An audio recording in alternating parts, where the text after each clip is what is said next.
Hello, everyone. I'm Ray Crawford. Duke's overtime win over North Carolina on Wednesday allowed them to stay within striking distance of first-place Virginia in the ACC. The coach, Digger Phelps, is here. And, Coach, what did Duke do right in this one?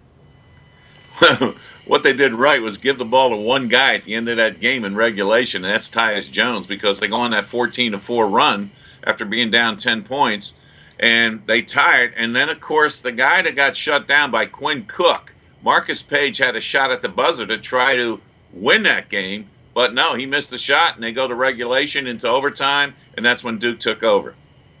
So now the Tar Heels have lost 4 of their last 5 games, 3 of them against top 10 teams. So what seems to be happening with North Carolina?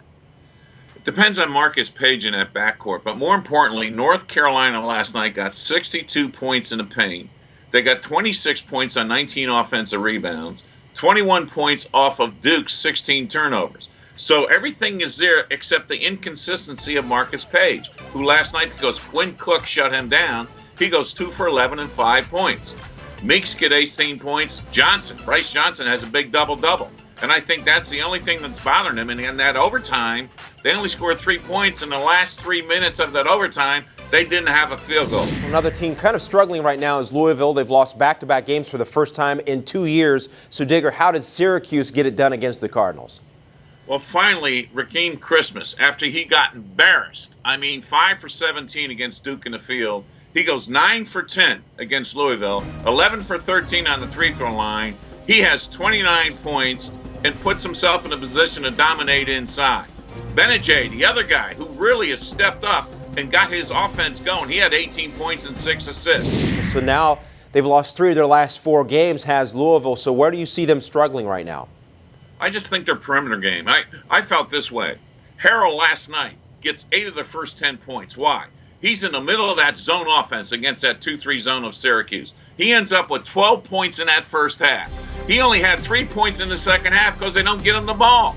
Forget the outside shot if it is in there, especially with Jones out. Find ways to get the ball into Harrell in that paint against zone or man-to-man, and he can be an X factor taking the pressure off the perimeter game. You start scoring points in the paint with him, that takes the pressure off Rozier and the rest of those guys in the perimeter to find ways to score and get their offense going.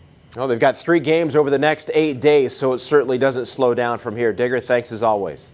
My pleasure. Harshay Pepler had a chance to catch up with Oklahoma coach Lon Kruger. You might be surprised to hear the first movie he plans to see in theaters once the season is over. Check out the video on CampusInsiders.com.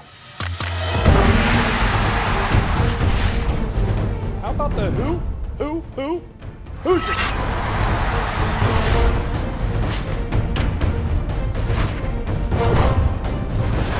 They're physical, they come at you, they wear you down for the dunk.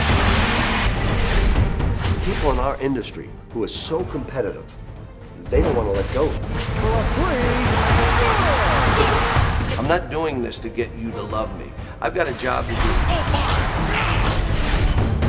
I ain't gonna lie, it's been in the back of our head and it drove us. You gotta love it! I'm gonna end it with a celebration!